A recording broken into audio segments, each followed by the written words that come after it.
BF, or the stars first appeared in the sky.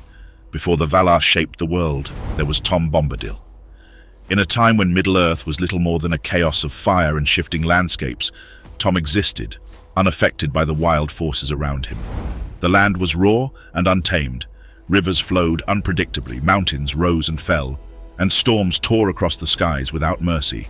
There was no order, no peace, just the primordial mess of creation. But amid this chaos, Tom was constant. Neither darkness nor light could control him. Even Sauron's powerful ring, forged in the fires of Mount Doom, was nothing but a trinket in his hands. To Tom, the ring was as meaningless as a pebble by the roadside.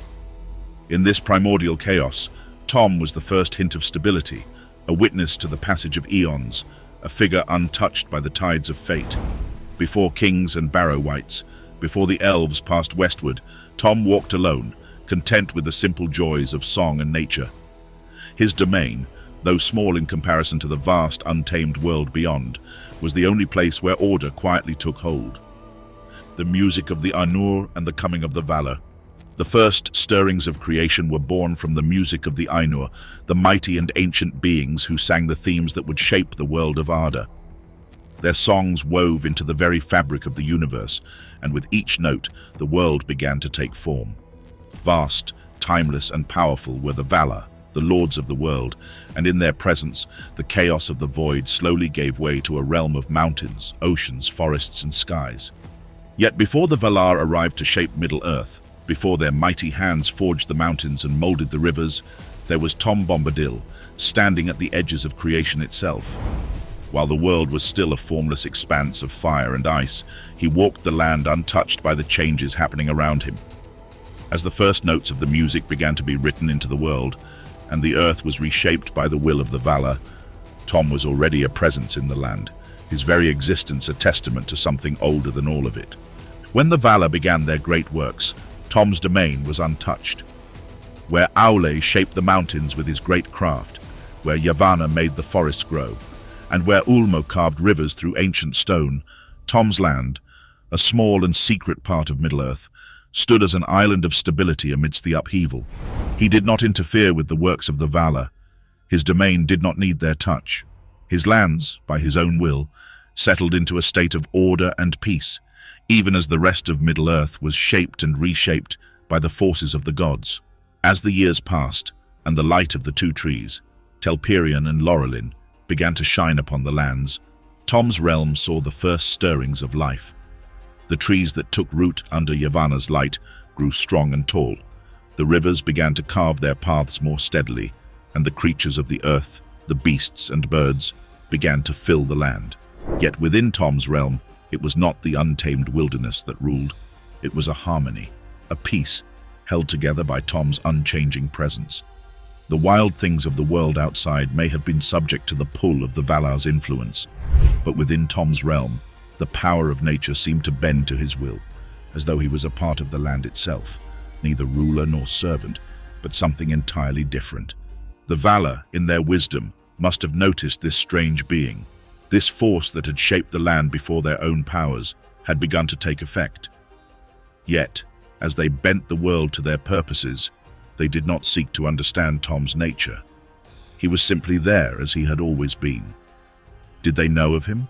Or did they simply leave him be, understanding that Tom was as much a part of the fabric of Arda as their own great works?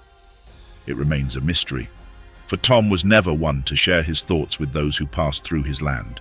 He simply sang and walked, and enjoyed the simple pleasures of his existence. To him, the music had already played its final note, the peace of the forest in the years of the trees. As the two trees of Valinor shone their light upon Middle-earth, the land beneath them began to flourish in ways never before seen. The great forests of the world began to grow in ordered beauty under Yavanna's touch, and the creatures of Middle-earth, both great and small, took their place in this newly born world. It was a time of unimaginable vitality, as the ancient and mighty forests stretched across the land, and rivers wound their way through valleys of green. But in Tom Bombadil's domain, there was peace, unshaken, unchanging, untouched by the winds of time. While the Valar and the elves marveled at the splendor of the world around them, Tom remained in his corner of Middle-earth. an ever-present figure of joy and simplicity. His songs filled the air, harmonizing with the gentle winds that danced through the ancient trees, and his voice echoed through the quiet corners of his forests, a gentle reminder of the world's origin. Tom's influence on the land was subtle, yet profound. The animals of his realm, beasts, birds, and insects alike, roamed with the utmost freedom, their behavior gentle and unafraid. The trees grew in a harmonious alignment, their branches reaching toward the sky with grace, while their roots dug deep into the earth, finding a balance between growth and rest. The rivers ran clear and pure, winding their way through the land without interference, their waters sparkling in the soft light of the two trees. When the first elves awakened, they wandered through Middle-earth, guided by the stars. Some of them passed into Tom's land, drawn to its serenity and beauty. The oldest elven songs still recall the wonder they felt when they first entered Tom's domain. The trees seemed to open before them, their boughs swaying in rhythm to melodies that only Tom could hear, and the very air seemed alive with a quiet, powerful energy. The elves called him Eowyn Ben-Adar, the oldest and fatherless, for they knew that even their own memories of the world's earliest days were but echoes compared to Tom's ancient presence. They marveled at his joy and simplicity, for Tom did not seek grandeur or power, he simply was. And as the elves began their great journey westward, following the call of the Valar, they left behind this strange and enigmatic being who cared for nothing beyond the beauty of his forests and the song of his life. Tom Bombadil and the War of the First Age. The First Age of Middle-earth was a time of great turmoil, a time when the forces of Morgoth, the Dark Lord, laid waste to the lands and the great kingdoms of the elves. Men and dwarves fought to hold back the shadow. The great battles of the First Age reshaped the world. Mountains were shattered, rivers turned to poison, and vast forests were burned to the ground. It was a time of darkness, of fear and bloodshed, a time when the fate of the world hung in the balance. But in Tom Bombadil's realm, the peace remained undisturbed. While Morgoth unleashed his monstrous armies upon Middle-earth, while the Balrogs led their legions across the lands and the great dragons scorched the skies, Tom remained an island of tranquility.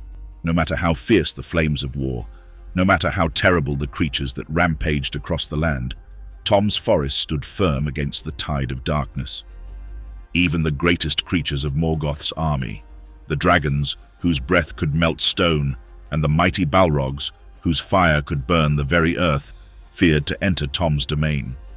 When a dragon approached the edges of his forest, its fiery breath faltered as if it could not cross into the protective realm of the old forest.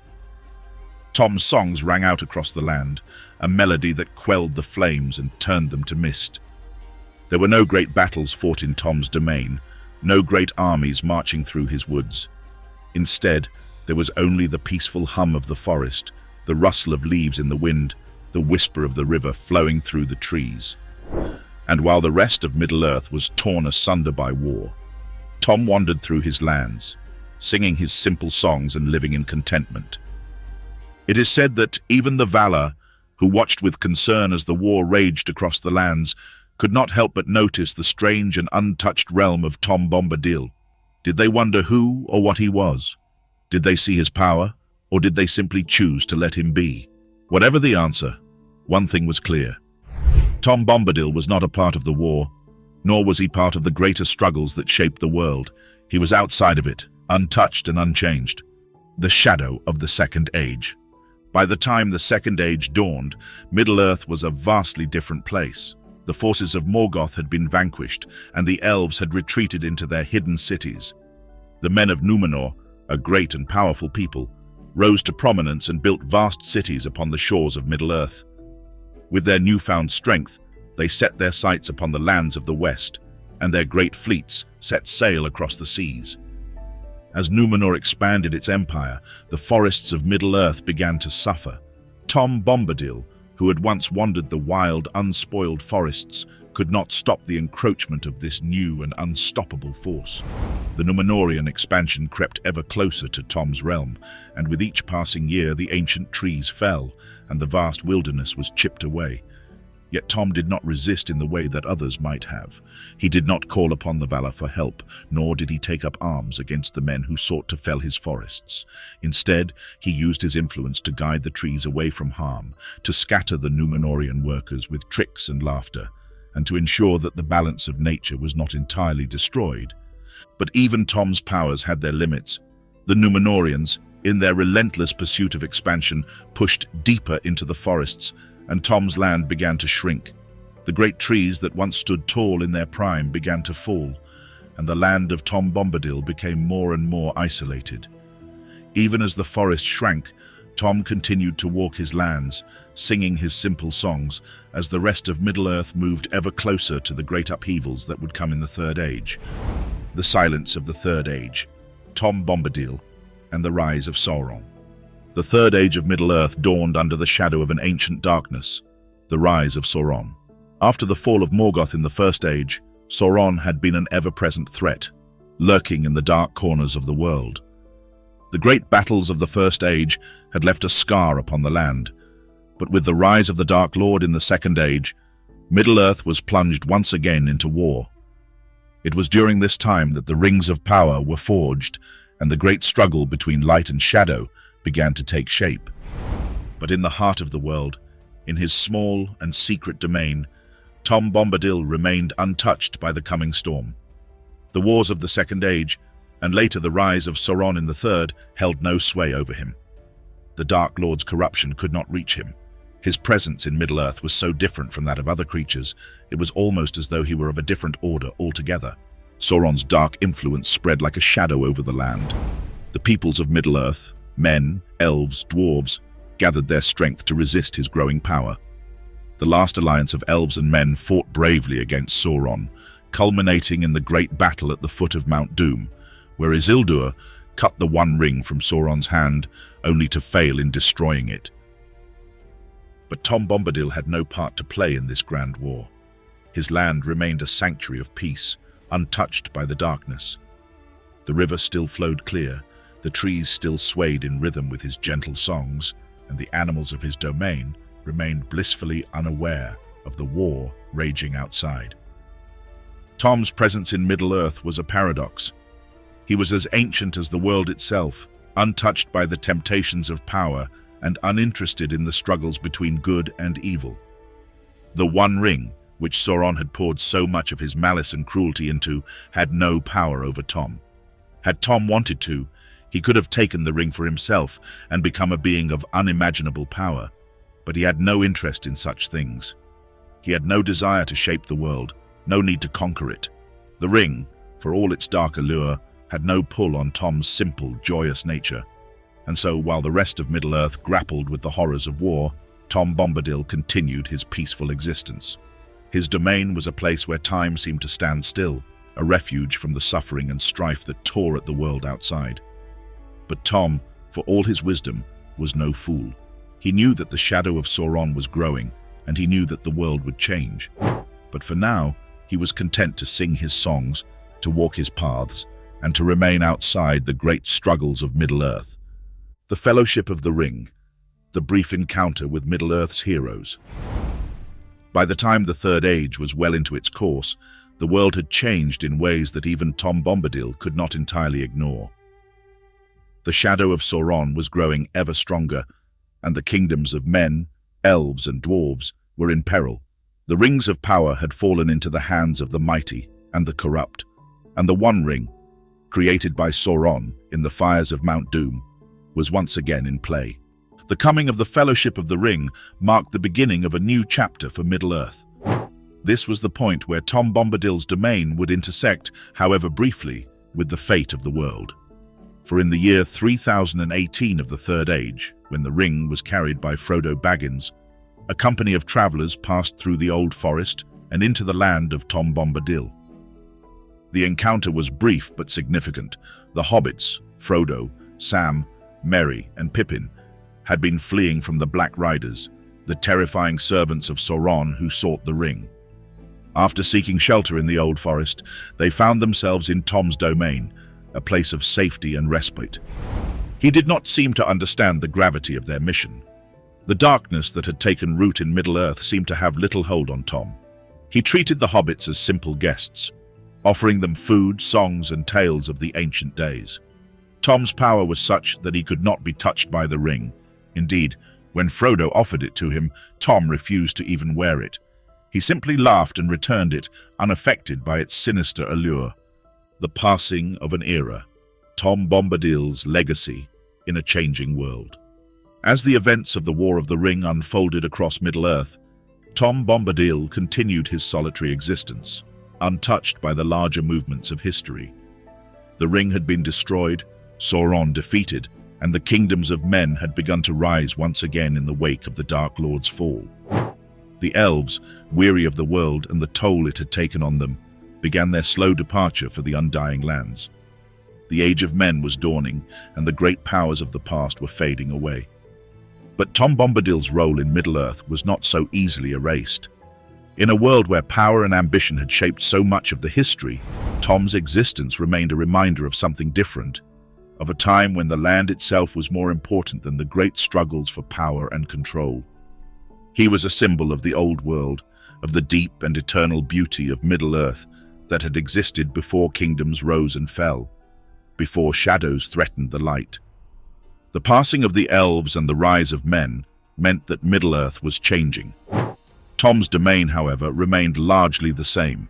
The ancient trees still stood tall, the rivers still ran clear, and Tom himself continued to sing his joyful songs, unchanged by the years. His role in the world was subtle but undeniable. He was a keeper of the old ways, a link to the past that even the elves and dwarves had begun to forget. As the centuries passed and the world of men grew stronger, Tom Bombadil's influence began to fade. Few would remember the tales of the old forest, of the mysterious figure who had lived outside the great conflicts of the world. But his legacy lived on in the land itself, the quiet, unshakable beauty of Middle-earth that had survived the ravages of time, war, and darkness. The everlasting song, Tom Bombadil in the Fourth Age. In the Fourth Age, the world of Middle-earth entered a new era. The power of the elves had waned, and the kingdoms of men flourished in their place. The One Ring was destroyed, and Sauron's shadow had finally been lifted. The great wars that had defined the Third Age were over, and a time of peace and rebuilding began. The world was, at long last, free of the darkness that had threatened it for so long. Yet even in this new age, Tom Bombadil remained, unchanged and eternal. While the kingdoms of men grew, the forests of Middle-earth continued to stand, unbothered by the march of time. Tom's presence in the land was a quiet one, but it was felt by all who passed through his domain. He was a reminder that, despite the great events that had reshaped the world, some things remained constant. The beauty of nature, the song of the wind through the trees, the joy of simple pleasures. These were the things that Tom Bombadil cherished, and they were the things that outlasted even the greatest powers of the world. As the Age of Men unfolded, fewer and fewer would venture into Tom's realm. The cities of men grew, and the wild places of Middle-earth were slowly tamed. But in the heart of the old forest, Tom's song still echoed. He remained a part of the world, even as the world itself changed. Tom Bombadil had never sought to change the world. He had no interest in power or glory. His only desire was to live in harmony with the land, to walk its paths and sing its songs.